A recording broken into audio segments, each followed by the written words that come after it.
Bonjour à vous tous, bienvenue sur Immedia, hym.media, Laurent Fent avec vous pour vous parler à nouveau d'une séance prenante. Il s'agit d'une série oui, mais série documentaire. Et oui, il s'agit de Wild Wild Country. Alors, vous avez peut-être entendu parler d'Osho Rajneesh. Osho Rajneesh est un maître indien, surnommé par ses disciples, vous allez me dire, bon, rien d'étonnant, le maître des maîtres, pour dire.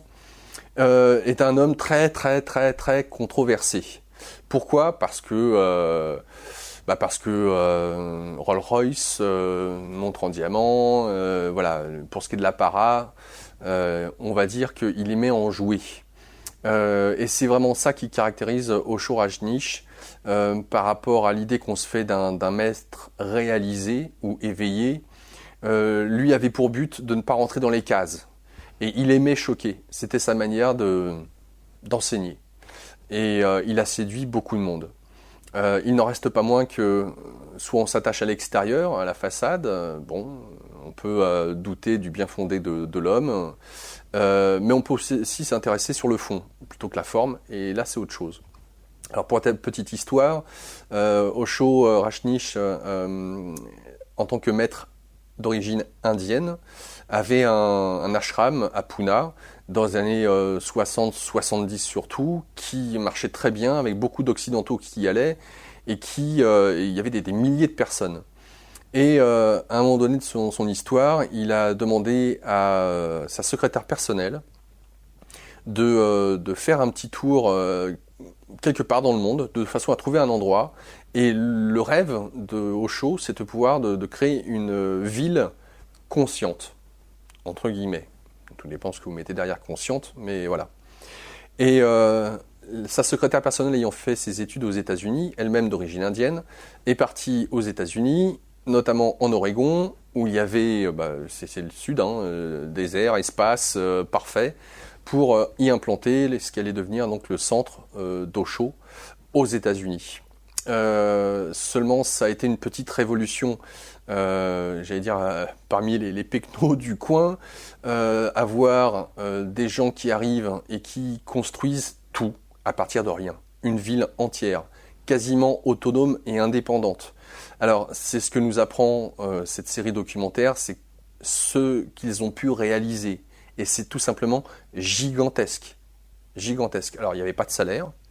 Ils avaient autonomes en argent, ils avaient leur propre banque, ils avaient réussi à avoir leur propre centrale d'énergie. Tout ce qui peut caractériser une ville pour être autonome, ils l'avaient. Et l'objectif final, c'était d'avoir, parce que c'est le cas aux États-Unis, la Constitution le permet, d'avoir l'occasion d'avoir leur propre maire, entre guillemets, et d'avoir leur propre loi, etc. Et ils ont failli y arriver. Seulement, bien évidemment, avoir une ville comme ça aux États-Unis consciente, avec des gens conscients, mettant avant tout le spirituel en avant, mais les pieds bien sur terre, parce que pour construire ce qu'ils ont construit, c'est gigantesque. Et ce qui était intéressant aussi, c'est que Osho disait de toute façon, je ne suis pas Jésus, je ne suis pas Bouddha, donc comptez pas sur moi par rapport à ça. Et ils étaient très armés. Et oui, armés, d'ailleurs, la Constitution américaine l'autorise, et ils ne se sont pas gênés. Et ça a failli finir en bain de sang. Pourquoi ? Parce que justement, FBI, CIA, le cas Osho Rajneesh, c'était pas possible aux États-Unis, quoi. Donc voilà, et le documentaire, ou la série documentaire, met tout ça en avant, avec des personnes des témoins de premier choix, notamment la secrétaire en question, la première secrétaire d'Osho, qui elle a fait de la prison, très peu de temps, et qui n'a pas hésité à vouloir faire certaines choses totalement répréhensibles. Donc c'est très intéressant, toute cette expérience, cette histoire est totalement surréaliste.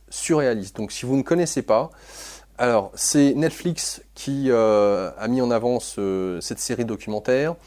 Elle n'est pas traduite en français, ni sous-titrée en français.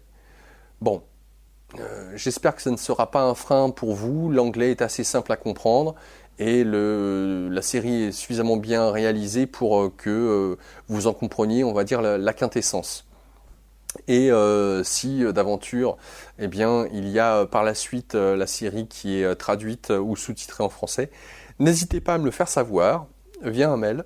Je serais ravi, d'en avoir les détails, les tenants et les aboutissants. Voilà, en vous souhaitant un bon visionnage, à bientôt.